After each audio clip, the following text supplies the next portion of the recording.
Hello दोस्तों, welcome back to और new video. तो कैसे हो आप सभी? आई होप कि आप सभी अच्छे होंगे और अपनी अपनी तैयारी कर रहे होंगे। तो ये वीडियो बेसिकली चतुर्श्रेणी कर्मचारी के लिए होने वाला है। आपने मतलब टाइटल और थंबनेल देख के आपको पता चल ही गया होगा। तो मेरे को कमेंट आया था कि चतुर्श्रेणी के लिए भी वीडियो बनाओ। आप तैयारी कर रहे हो या नहीं कर रहे हो? वैसे तो देखो, मैं तैयारी कर भी रहा हूँ, नहीं भी कर रहा हूँ। इससे आपको मतलब रखो मत रखो कोई बात नहीं। मैं क्या बोल रहा हूँ पता नहीं चल रहा है। पर मतलब वैसे तो एग्ज़ाम में दूंगा। सच बताऊं तो सब देंगे। इसमें क्या इसमें शर्म वाली कौन सी बात है? चतुर्श्रेणी कर्मचारी क्या कोई नौकरी नहीं है? नौकरी है वो भी एक प्रकार की। तो सब देंगे एग्ज़ाम। जो अभी बोल रहे हैं ये चतुर्श्रेणी कर्मचारी चपड़ासी बनेंगे, ये बाद में जो दूसरे लगते हुए देखेंगे इनको और फिर खुद कुछ नहीं कर पाएंगे, तब इनको मतलब अंदाज़ा होगा कि काश हम भी कर लेते। वैसे सिलेक्शन होगा नहीं होगा वो बात की बात है। पर जो अपना काम है, अपना कर्म है, पढ़ना, एक बार पढ़ना अच्छे से और एग्ज़ाम देना, और आगे क्या होगा वो तो देखा जाएगा। पर अभी जो है, अभी अपने को क्या क्या करना है उसके बारे में मैं बात करूँगा। तो चतुर्श्रेणी के कर्मचारी का जो कि सितंबर में पेपर है, और अब बहुत टाइम पास में आ चुका है। जो बीएसटीसी फर्स्ट ईयर वाले हैं वो तो सभी बैठने वाले हैं, वो तो सबको पता चल ही गया होगा कि वो तो सब बैठेंगे, क्योंकि उनके लिए कोई ऑप्शन नहीं है अभी। और जो मतलब ग्रेजुएशन कर रखी है, जिन्होंने मतलब बीएड कर रखी है, वो भले सेकंड ग्रेड में जाएंगे, क्योंकि उनके लिए आराम से ऑप्शन खुला हुआ है और उनके लिए भी भर्ती आ चुकी है, तो वो उसमें जाएंगे। जो साइंस वाले हैं वो लैब असिस्टेंट की तैयारी कोई कर रहा है तो भी मतलब पद तो वैसे उसमें भी बहुत कम है। अभी तो 100 क्या आया था, नहीं 102 या 103 पदों पर ही मतलब पद आए हैं। 100,000 पद पूरे करने की कोशिश कर रहे हैं, पर लैब असिस्टेंट में मेरे को लगता है 1,000 पद तो पूरे नहीं होंगे, लग तो ऐसा रहा है। 700-800 तक जा सकते हैं वैसे जितनी वो आती है, क्योंकि अब पद कम हो गए हैं। तो देखते हैं इसमें क्या होगा। और बहुत अलग तैयारी कर रहे होंगे, मतलब कोई अभी वन रक्षक की निकली है, वन पाल की निकली है, जो पिछली बार रह गए थे वो भी करेंगे। मतलब भर्तियाँ बहुत आई हुई है, तो सब किसी ना किसी भर्ती में लगे हुए होंगे। पर ये जो भर्ती है चतुर्श्रेणी कर्मचारी, ये सब देंगे, ये बात ध्यान रखना। 24 लाख फॉर्म आए हैं, अभी विड्रॉ का सिस्टम चल रहा है, तो जिसको भी फॉर्म विड्रॉ करना है वो कर सकता है।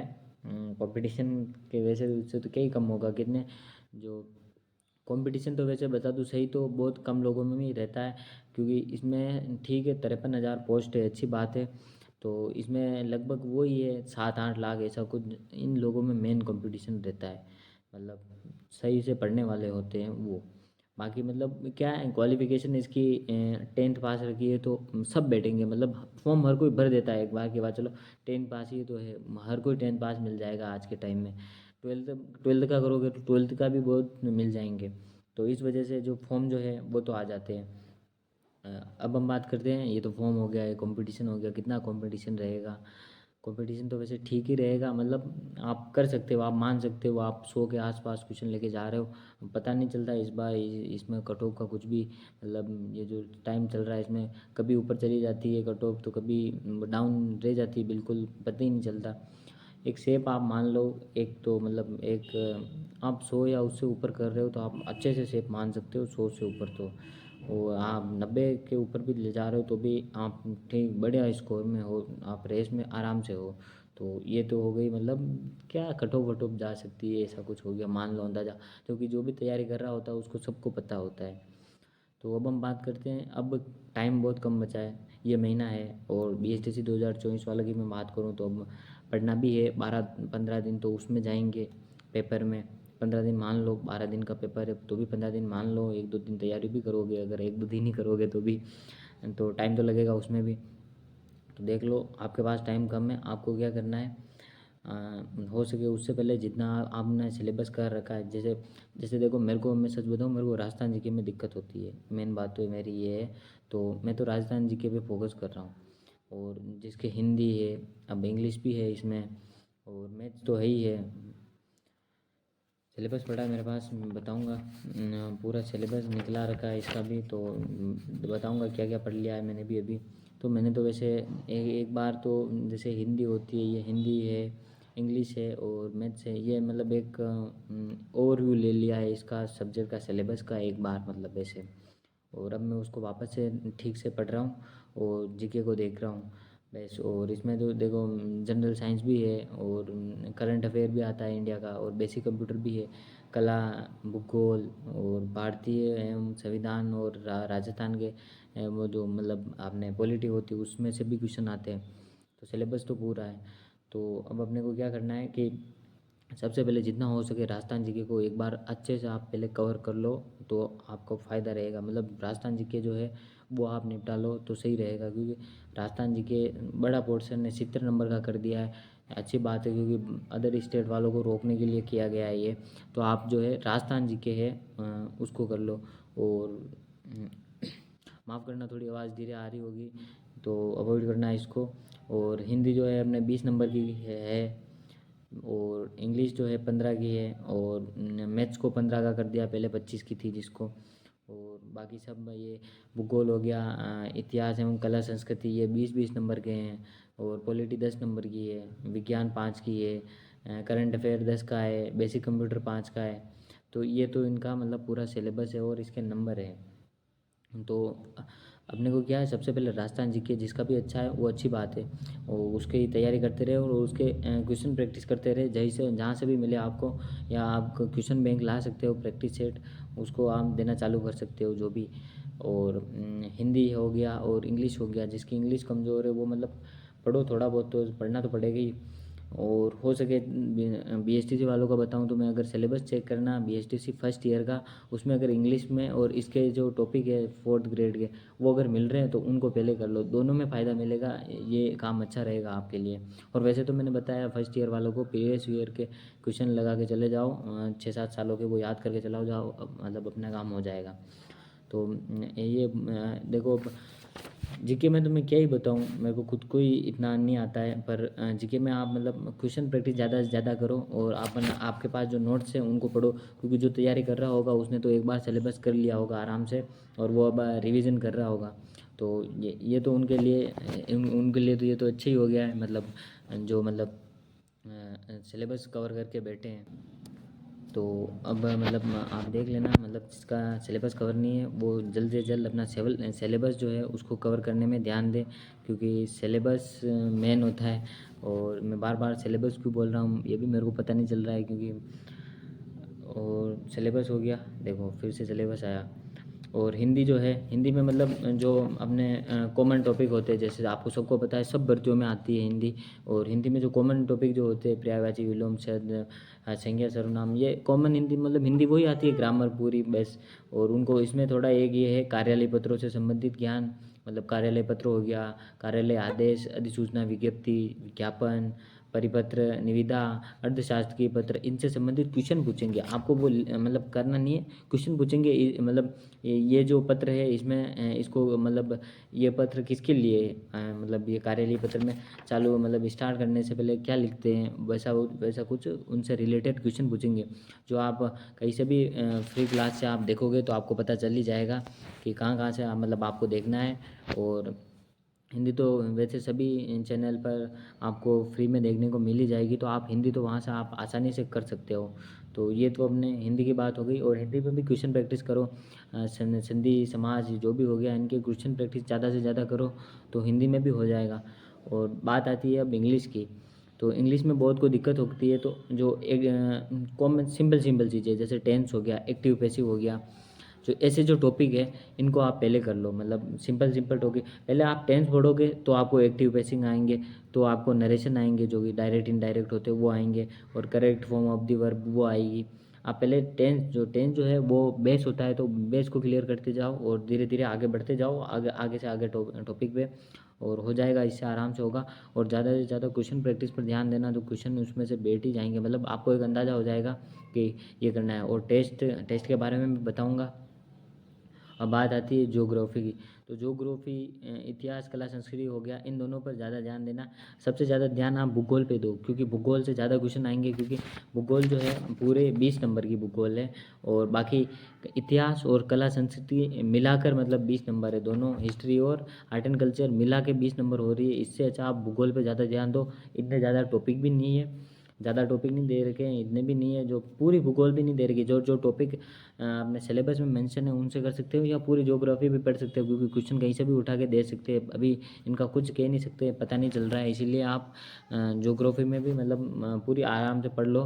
वैसे तो जिन्होंने पढ़ ली होगी वो तो टेस्ट दे रहा होगा, उसको वीडियो देखने की भी ज़रूरत नहीं होगी, क्योंकि वो अंदाजे के लिए देख रहा है, तो कोई बात नहीं, देखते रहो और इसी तरह सपोर्ट करते रहो। और ऐसे ही आप सेकंड जो है, आप राजस्थान का जो एक आर्ट एंड कल्चर है उस पे जाओ और फिर हिस्ट्री पे जाओ, क्योंकि हिस्ट्री से मेरे को लगता है क्वेश्चन कम ही पूछे जाएंगे। आर्ट एंड कल्चर और ज़्यादातर अब भूगोल से क्वेश्चन आने लगे हैं, तो इसीलिए इन्होंने भूगोल को मतलब ज़्यादा प्रायोरिटी दी है, 20 नंबर का रखा है इन्होंने। और फिर जो बचा है पॉलिटी और बेसिक जो साइंस है वो है, बेसिक कंप्यूटर है, और करंट अफेयर के 10 क्वेश्चन आएंगे। तो करंट अफेयर तो हम कहीं से भी उठा के दे सकते हैं, इसका कुछ नहीं कहना। एक ट्वीट आया था उसमें भी बताया था कि मतलब वो तो कहीं से भी आ सकता है। ट्वीट आलोक राज जी ने बताया था कि करंट अफेयर कहीं से भी मतलब आपको आ सकता है पुराना। तो ये मत सोचना कि पिछले मतलब 5-7 महीनों के पेपर बनता है उससे 5-7 महीनों के, ऐसा कुछ नहीं है, 5-7 साल का भी आ सकता है इसमें। तो आज करंट अफेयर पर इतना मतलब ध्यान मत दो, लास्ट के टाइम में देख लेना। साल साल की पूरी मतलब करंट अफेयर की बुक आती है, उससे आप आसानी से देख सकते हो करंट अफेयर का, तो ये हो जाएगा। और साइंस में क्या है, आपको 10वीं की जो किताब आती है, सिलेबस में जो टॉपिक है वो देख के 10वीं और 9वीं में जो भी टॉपिक है एनसीईआरटी मतलब अपने जो आरबीएसई अपने स्कूलों में चलती है वो बुक से पढ़ लो बस, उसमें से क्वेश्चन आएंगे, उससे बाहर कुछ नहीं है। और ये आर्ट एंड कल्चर और हिस्ट्री भी आप हो सके तो ऑथेंटिक बुक से ही पढ़ो, जैसे कि मतलब आरबीएसई की जो बुक आती है एनसीईआरटी की, उससे पढ़ लेना। और जिन्होंने पढ़ ली वो अच्छी बात है, वो क्वेश्चन प्रैक्टिस पर ज़्यादा से ज़्यादा ध्यान दो, और जहाँ पे कमज़ोरी आ रही है उस पर फोकस करो कि मतलब कौन से टॉपिक में मतलब अपना सही नहीं चल रहा है, उस पर फिर ध्यान दो। इस तरीके से आप अपने टॉपिक क्लियर करते जाओ और पुराना जो भी है उसको भी रिवाइज़ करते जाओ, जिससे अब आपको मतलब एग्ज़ाम में आसानी होगी। तो ये तो हो गई हिंदी इंग्लिश और इसकी बात। और अब आती है मैथ्स, क्योंकि मैथ्स में सबको ज़्यादा दिक्कत होती है कि मतलब मैथ्स में क्या करेंगे, मैथ्स में क्या करेंगे। जो मैथ्स के जो टॉपिक है वो इतने भी नहीं है, देखो ज़्यादा टॉपिक नहीं है, 1 2 3 4 5 13-14 टॉपिक है, 13-14-15 मान लो। सिंपल भी मान नहीं सकते, देखो एलसीएम एचसीएफ ठीक है, और औसत भी ठीक हो। थोड़ा देखो दिक्कत कहाँ आती है, लाभ हानि चक्रवृद्धि ब्याज, और ये ब्याज में हमें आती है, अनुपात समानुपात भी ठीक है, और समय चाल और दूरी भी ठीक है, और आंकड़ों द्वारा चित्रों का निरूपण ये भी ठीक है। और ये जो फिजिक्स टाइप के टॉपिक है, चाल एवं दूरी, कार्य एवं समय, इनमें थोड़ी दिक्कत होगी, और साधारण ब्याज और चक्रवृद्धि ब्याज में दिक्कत आती होगी, बाकी सब तो ठीक लगता होगा। तो इनमें ज़्यादा से ज़्यादा फोकस, ज़्यादा जितने ज़्यादा आप क्वेश्चन प्रैक्टिस करोगे मैथ्स में, ऐसा है कि जितना ज़्यादा हो सके क्वेश्चन प्रैक्टिस करोगे, उससे ही आपका जो है आपको कॉन्फिडेंस आएगा कि किस हिसाब से क्वेश्चन आ रहे हैं। और जिस एग्ज़ाम में मैथ्स आती है उसकी क्वेश्चन प्रैक्टिस करो आप। ये जैसे चतुर्थ श्रेणी का एग्ज़ाम, इतना इतना भी लेवल नहीं रहेगा मैथ्स का, पर इससे बड़े लेवल पे जो मतलब जिस जिस भी एग्ज़ाम में आ रही है, जैसे आई थिंक वीडियो के एग्ज़ाम में शायद मैथ्स आती होगी, मेरे को पता नहीं है, जिसको आती होगी तो आप बताना। तो ऐसे जो एग्ज़ाम है इनसे चतुर्थ श्रेणी से बड़े, सब चतुर्थ श्रेणी से बड़े ही थे वैसे एग्ज़ाम तो आप उनमें जो मैथ्स आती है, राजस्थान के कोई भी एग्ज़ाम जिनमें मैथ्स आती है उनके क्वेश्चन ज़्यादा से ज़्यादा उठाओ और करो कि किस हिसाब से क्वेश्चन पूछते हैं, तो थोड़ा बहुत इसका अंदाज़ा भी होगा। और यही है इस मैथ्स में, तो बस ऐसे ही हो सकता है कि मतलब आप जितना ज़्यादा क्वेश्चन प्रैक्टिस करोगे उतना ज़्यादा आपके लिए फ़ायदा है, और मतलब इसमें कॉन्फिडेंस आपको इसी प्रकार से मिलेगा, बाकी तो कुछ नहीं है। और अपनी एक्यूरेसी पे ध्यान देना, क्वेश्चन ज़्यादा गलत नहीं करने हैं, अपने को जो आ रहा है वो करना है, और हो सके वहाँ तक 100 या 100 के पास या 100 से ऊपर स्कोर निकालने की सोचोगे, तभी जाके कुछ ना कुछ हो पाएगा, क्योंकि भर्ती बड़ी है। ऐसा मत सोचना पद बढ़े तो आसानी से कट ऑफ कम जाएगी हो जाएगा, ऐसा कुछ नहीं है। अभी चतुर्थ श्रेणी के लिए भी बहुत हाथ पैर मार रहे हैं, सब मार रहे हैं, ऐसा कोई नहीं है। मैं भी मतलब तैयारी मैं भी कर रहा हूँ इसकी, पर मेरा तो लगभग अभी सिलेबस देखो सच बताऊँ तो पूरा हुआ नहीं है, क्योंकि मैं बीच में दूसरा एग्ज़ाम आया था उसकी तैयारी में था। तो अब देखते हैं इसमें क्या होता है, बीच में अब ईएसटीसी के एग्ज़ाम आ गए हैं, तो अपन हो सकेगा वहाँ तक तो जो फोर्थ हाई कोर्ट है उस वाले पे भी देख सकते हैं, क्योंकि उसमें भी है, उसमें इंटरव्यू है, तो बहुत बोल रहे हैं इंटरव्यू है, तो मतलब कुछ भी हो सकता है, आप समझ रहे होंगे। पर ऐसा कुछ नहीं है, ट्राई करेंगे, पर इसमें भी अपन सीट लेने की कोशिश पूरी करेंगे, क्योंकि मतलब एक इसमें अगर आपको सीट मिलती है तो आपका एक तो कॉन्फिडेंस बढ़ेगा, और फिर आप दूसरी तैयारी में लग जाओगे। आप अगर मतलब छुट्टी ले लेते हो नौकरी लगते ही और दूसरी तैयारी में लग जाते हो तो, और फिर मतलब आप आसानी से मतलब क्या है कि दूसरी भर्ती देख सकते हो, तो इसमें भी फ़ायदा ही रहता है अपना, तो ये भी आप कर सकते हो।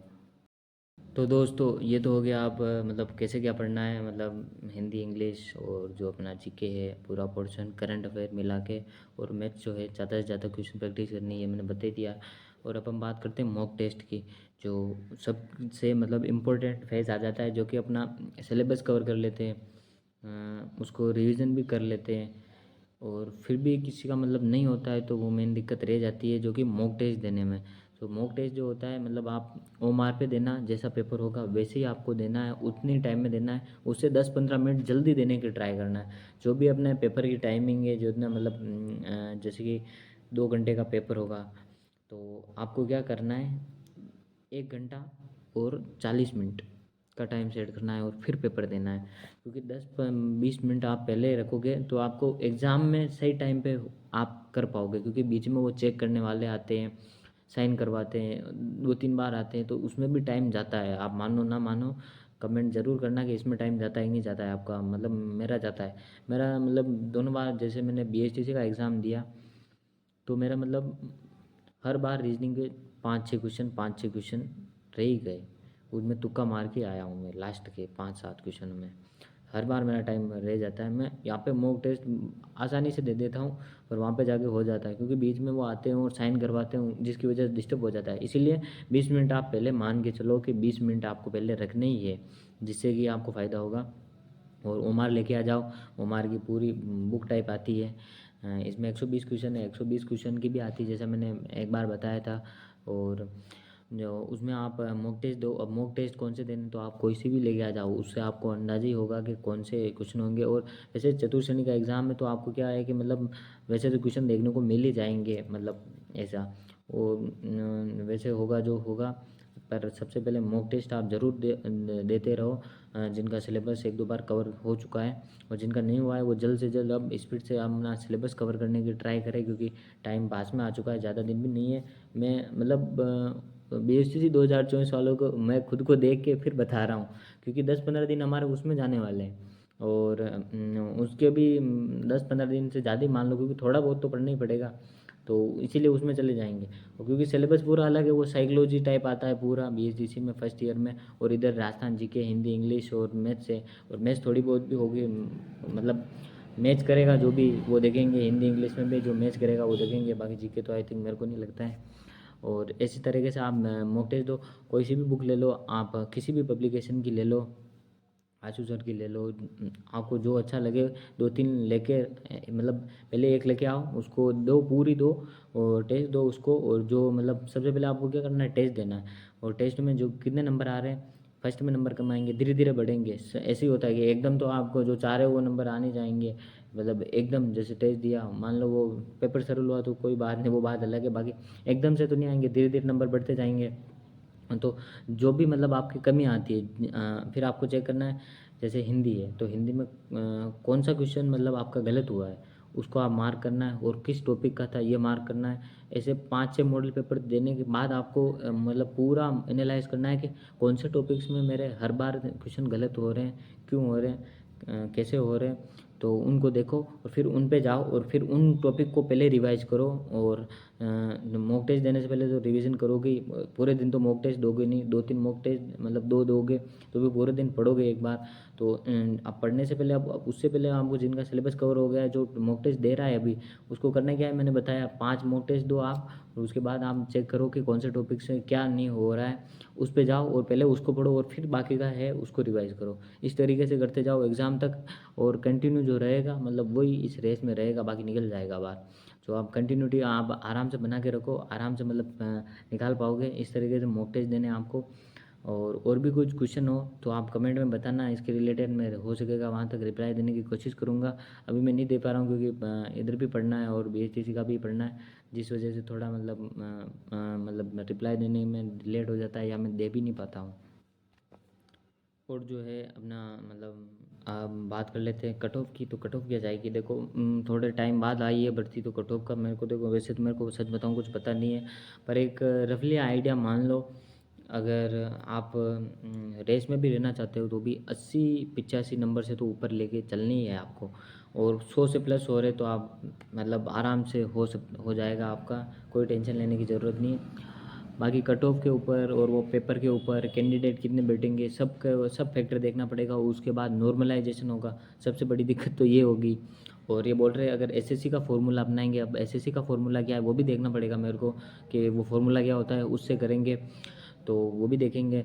नॉर्मलाइजेशन में भी दिक्कत हो जाती है क्योंकि इतना बड़ा एग्ज़ाम है और सारे सेंटर इनके, मतलब अपन इनको भी ब्लेम नहीं कर सकते कि आप एक शिफ्ट में करवा दो, एक शिफ्ट में नहीं हो सकता पेपर, क्योंकि इतने सेफ सेंटर नहीं मिल पाते। सभी जगह सेंटर देंगे तो ऐसे मतलब आपके गांव में भी सेंटर आएगा, आप जहाँ से देख रहे हो वो भी वहाँ पे भी सेंटर आएगा, और फर्जीवाड़ा होने का मतलब चांस हो जाता है। इसीलिए मतलब क्या है कि ये सेंटर और सब जगह नहीं होते और एक शिफ्ट में पेपर नहीं होता है, इसीलिए ज़्यादा शिफ्ट में पेपर कराते हैं और सेफ सेंटर, जो सेफ सेंटर होते हैं बिल्कुल, उनको लेते हैं। इसी वजह से एक से ज़्यादा शिफ्ट में होता है तो फिर नॉर्मलाइजेशन होती है, क्योंकि दूसरों किसी का पेपर हार्ड आता है, किसी का सिंपल आता है, तो उसको बराबर करने के लिए किया जाता है नॉर्मलाइजेशन। तो वो भी सही बात है, वो भी करेंगी।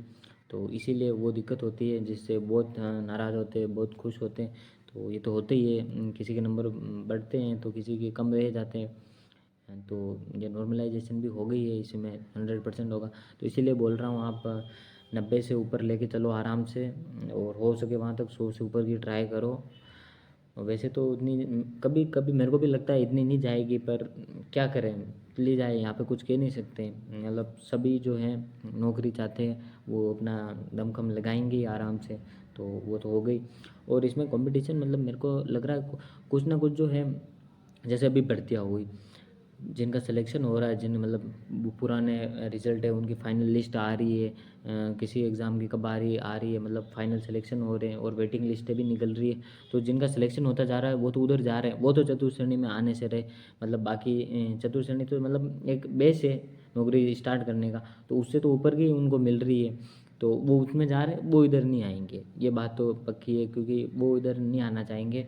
और जिनका मतलब सेकंड ग्रेड का इनका पेपर है, जिनकी तैयारी नहीं है, वो वैसे तो फॉर्म विड्रॉ कर रहे होंगे और बहुत एग्ज़ाम में नहीं बैठेंगे, और जो सिलेक्शन हो रहा है वो तो जा ही रहे हैं।